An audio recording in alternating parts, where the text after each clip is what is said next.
Jon Jones नामी ये शख्स यूटा लेक के करीब एक गार के अंदर खोज की नियत से घुसा था। खोज के दौरान उसने ये फैसला किया कि वो गार की सबसे तंग जगह पर जाकर एक नया वर्ल्ड रिकॉर्ड बनाएगा। लेकिन अब क्या मालूम था कि ये फैसला उसकी जिंदगी का आखिरी फैसला होने वाला है। वो नटी पटी के नाम से मशहूर इस गार के तंग रास्तों में रेंगता हुआ आगे बढ़ रहा था, लेकिन रास्ता भटक कर वो गलती से गार के एक ऐसे हिस्से में घुस गया जहाँ आज तक कोई नहीं गया था। ये कब्र जितनी तंग जगह जिसमें हाथ हिलाना तो दूर की बात थी, यहाँ सांस लेना भी मुश्किल था। और बदकिस्मती से इसी कंडीशन में जॉन इस गार में उल्टा फंस गया। ये कहानी है 26 साला जॉन जोन्स की, जिसकी जिंदगी के आखिरी 27 घंटे इसी गार में गुजरे। और ये है जॉन जोन्स की जिंदगी की एक दर्दनाक कहानी।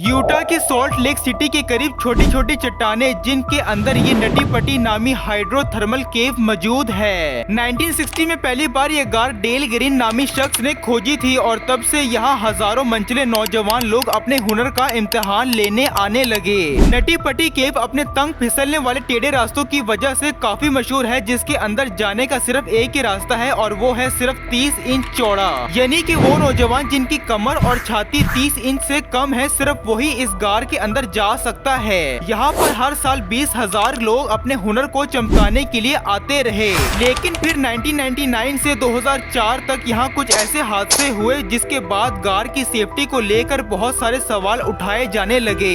एक मौके पर 23 साला नौजवान गार की गहराई में 7 घंटों तक फंसा रहा और दूसरे मौके पर एक नौजवान पूरी रात गार में उल्टा फंसा रहा। और इन हादसा की वजह से 2006 में अथॉरिटीज ने नटी पटी केव को बंद कर दिया। लेकिन प्रोफेशनल केवर्स का कहना था कि अगर बंद ही करना है तो सिर्फ उन लोगों के लिए बंद किया जाए जिनका केविंग का कोई एक्सपीरियंस नहीं है, क्योंकि अक्सर वही लोग यहाँ ज्यादा फंसते हैं। दूसरी तरफ ऑफिशियल्स का कहना था कि नटी पटी केव किसी टाइम बॉम्ब से कम नहीं है, जो कि किसी वक्त भी किसी की भी जान ले सकता है। प्रोफेशनल केवर्स और ऑफिशियल्स के दरमियान नटी पटी के लिए जंग चलती रही और आखिरकार 2007 में इसको नए रूल्स के साथ दोबारा खोल दिया गया। एक मैनेजमेंट कमेटी बनाई गई जो कि गार के अंदर सिर्फ उन्हीं लोगों को जाने की परमिशन देगी जिनका केविंग में अच्छा खासा एक्सपीरियंस हो और जिनके पास प्रोफेशनल इक्विपमेंट्स हो। नटी पटी केव में जाने के लिए 21 दिन पहले ही परमिट के लिए अप्लाई करना पड़ता है और इसी परमिट के लिए सॉल्ट लेक सिटी के 2 भाइयों जॉन जोन्स और जोश जोन्स ने भी अप्लाई किया। 24 नवंबर 2009 को रात के 8 बजे 26 साला जॉन जोन्स और अपने ग्रुप के साथ नटी पटी केव सिस्टम में दाखिल हुए। दोनों भाइयों को केविंग का पहले से ही कुछ एक्सपीरियंस तो था, लेकिन नटी पटी में वो पहली बार जा रहे थे। गार के अंदर जाने के 1 घंटे तक सब कुछ ठीक रहा, जिसमें इन्होंने सबसे बड़ी कैविटी को एक्सप्लोर किया जिसको बिग स्लाइड कहते हैं। और यही वो पॉइंट था जहां जॉन, जोश और उसके दूसरे दोस्तों ने गार में मजीद अंदर जाने का खतरा मोल लिया। यानी कि गार का सबसे मुश्किल हिस्सा जिसको बर्थ कनाल कहते हैं। बर्थ कनाल इतना तंग है कि आज तक बहुत ही कम लोग इसके करीब जा चुके हैं। ना सिर्फ इंतहाई तंग बल्कि इसका रास्ता ढूंढना भी काफी मुश्किल है। पहले भी कई लोग बर्थ कनाल के रास्ते में फंस चुके थे, लेकिन जॉन और उसका भाई और दोस्त काफी फिट थे, तभी इन्होंने बर्थ कनाल तक जाने का फैसला किया, जबकि बाकी टीम मेंबर्स पीछे ही रहे। बर्थ कनाल तक जाने का आइडिया भी असल में जॉन का ही था, इसी वजह से वो इन सब से आगे आगे था। रास्ता इतना तंग था कि जॉन अपने पेट के बल रेंग रहा था, ये सोच करके वो बर्थ कनाल के रास्ते में दाखिल हो रहा है, जबकि वो अनजाने में एक गलत टर्न लेकर कॉक्सक्रू नामी रास्ते में चला जाता है। ये वो जगह थी जहाँ से दुबले पतले केवल ही जा सकते थे। गार के मैप में देखा जाए तो ये वो रास्ता था जहाँ जॉन को राइट बर्थ कनाल की तरफ जाना था, जबकि इसने लेफ्ट टर्न ले लिया। वो जैसे ही आगे बढ़ा रास्ता मजीद तंग होने लगा और अब वो पीछे मुड़ नहीं सकता था, पर वो आगे बढ़ता गया इस उम्मीद से कि शायद आगे रास्ता थोड़ा चौड़ा होगा। और और वो वहाँ से वापस मुड़ जाएगा, लेकिन आगे को नीचे की तरफ एक जगह नजर आई और यहाँ जॉन को लगा कि शायद वो यहाँ से वापस मुड़ सकेगा। यहाँ मामला काफी मजीद बिगड़ गया क्योंकि वो बदकिस्मती से ये 10 बाय 18 इंच के इस रास्ते में दाखिल हुआ जो आगे एक डेड एंड था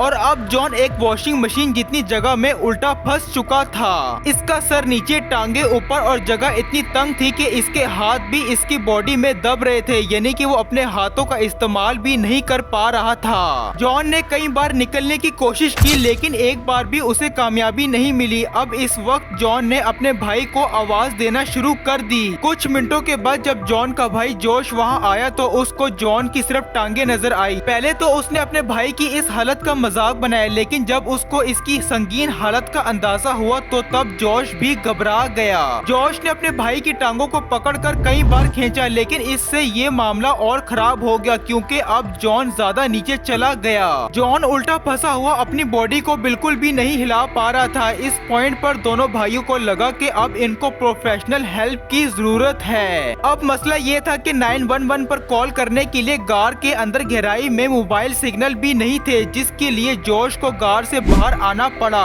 और कॉल करके वो वापस अपने भाई की लोकेशन पर पहुंच गया। करीब 3 घंटे के बाद पहली रेस्क्यू टीम मौके पर पहुंच गई। ये सूजी मोटोला थी जिन्होंने 2 घंटे तक जॉन को बाहर निकालने की कोशिश की, लेकिन जॉन इनकी उम्मीद से ज्यादा बुरी तरह फंसा हुआ था और जगह भी इतनी तंग थी कि सूजी ने जॉन की जीन्स भी काटी कि एक आधा सेंटीमीटर और ज्यादा जगह मिल सके, लेकिन फिर भी इससे भी काम नहीं बना। आखिरकार सूजी भी हार मानकर वापस बाहर आ गई। बाहर जॉन की बीवी, उसकी बेटी और रेस्क्यू टीम के 30 लोग और भी पहुंच चुके थे। वो सारे जॉन को बाहर निकालने के मुख्तलिफ तरीकों पर गौर कर रहे थे, जिनमें से एक तरीका जॉन की टांगे काटने का भी था, लेकिन आखिरकार इन सब ने रस्सियों और पुलिस सिस्टम के इस्तेमाल पर इत्तेफाक किया जिसको जॉन की टांगों पर बांध कर खींचा जाएगा।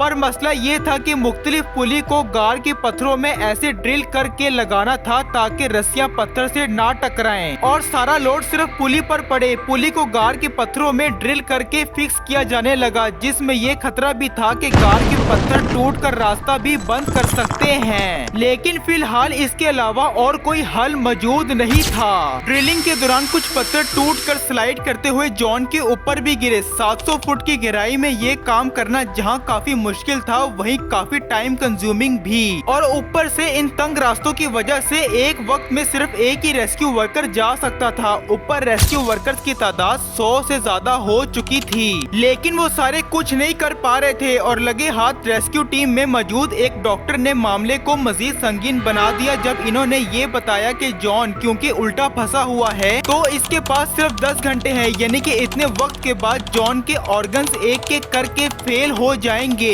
इंसानी जिस्म सीधा रहने के लिए बना हुआ है, जिसमें दिल की लोकेशन बॉडी के ऊपर वाले हिस्से में है, जबकि हार्ट पंप करके पूरी बॉडी में खून सप्लाई करता है और तकरीबन 80% खून नीचे वाले हिस्सों में सप्लाई होता है, जहां ग्रेविटी की मदद से सप्लाई आसानी से पहुंच जाती है। लेकिन क्योंकि अब जॉन उल्टा फंसा हुआ है तो इसके हार्ट को ज्यादा जोर लगाकर 80% बॉडी तक खून ऊपर की तरफ पंप करना होगा, जिसमें हार्ट ओवर टाइम काम करना पड़ेगा। डॉक्टर का कहना था कि इससे जॉन को किसी भी वक्त हार्ट अटैक आ सकता है। ये जानने के बाद रेस्क्यू वर्कर्स ने जॉन को कम से कम सीधा करने की कोशिश और तेज कर दी। घंटों के इंतजार के बाद पुलिस इंस्टॉल हुई और जॉन को टांगों से पकड़कर खींचा गया, लेकिन जल्द ही वो नए मसलों में फंस गए, जैसा कि जॉन की टांगे ऐसी पोजीशन में थी कि वो अब बैंड नहीं हो पा रही थी और जब वो टांगों को खींचते तो पैर गार की छत से टकरा जाते। लेकिन बड़ी मुश्किल से जॉन को इस गड्ढे से काफी हद तक बाहर निकाल लिया, लेकिन आखिरी वक्त में एक पुली गार की दीवार से निकल गई और अब जॉन वापस वहीं फंस गया जहां वो पहले था। जॉन अब काफी पैनिक हो रहा था, तभी 2 वे कम्युनिकेशन सिस्टम अंदर भेजा गया ताकि वो अपनी बीवी से बात करके थोड़ा रिलैक्स हो सके। ये तरीका काम कर गया और जॉन काफी हद तक बेहतर हो गया। आखिरकार 19 घंटों के बाद जॉन को दोबारा से खींचने की तैयारियां मुकम्मल हो चुकी थी। ये काम बहुत ही संभल कर करना था क्योंकि हर एक खिंचाव पर जॉन की टांगों पर बहुत ही ज्यादा प्रेशर पड़ रहा था।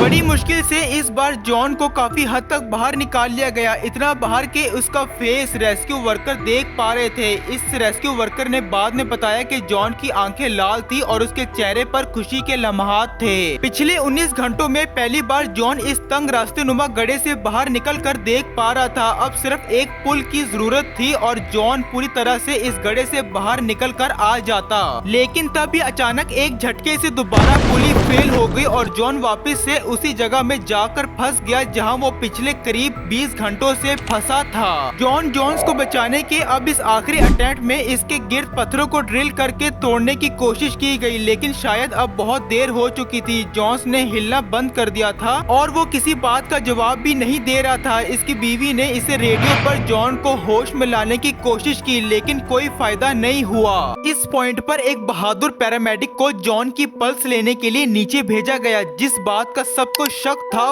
वही हुआ। जॉन जोन्स को 25 नवंबर 2009 को रात के 11:50 पर मुर्दा करार दे दिया गया। जॉन की बीवी को ये खबर सुनकर बिल्कुल भी यकीन नहीं आया कि इसका हस्बैंड एक छोटी सी गलती की वजह से मर चुका है। वो इस उम्मीद में थी कि शायद टांग से नब्ज सही तरीके से चेक नहीं हुई होगी और इसका हस्बैंड अभी भी जिंदा है। लेकिन जो हकीकत थी वो सबके सामने थी। पर जिस चीज की डॉक्टर्स ने सिर्फ 10 घंटे के बाद उम्मीद की थी, जॉन की अच्छी हेल्थ की वजह से वो मजीद 7 घंटे तक जिंदा रह पाया। लेकिन अब जॉन की डेड बॉडी को बाहर निकालने के लिए कई प्लान बनाए गए, जिसमें बॉडी को 2 हिस्सों में निकालने का आइडिया भी सामने आया। लेकिन आखिरकार ये फैसला किया गया कि बॉडी को वहीं छोड़कर पूरी नटी पटी केव को हमेशा हमेशा के लिए बंद करके जॉन की कब्र को डिक्लेयर कर दिया जाए। और आज भी जॉन जोन्स की डेड बॉडी नटी पटी गार के अंदर इसी पोजीशन में मौजूद है, जो कि केव एक्सप्लोरेशन के खतरात को याद दिलाने में काम कर रही है। और गार के बाहर उसके याद में लगाई गई एक तख्ती भी मौजूद है। उम्मीद करता हूँ कि ये वीडियो भी आपको पसंद आई होगी और आप जरूर इस चैनल को सब्सक्राइब करेंगे। मिलते हैं अगली शानदार नई वीडियो में, तब तक के लिए take care and see you soon.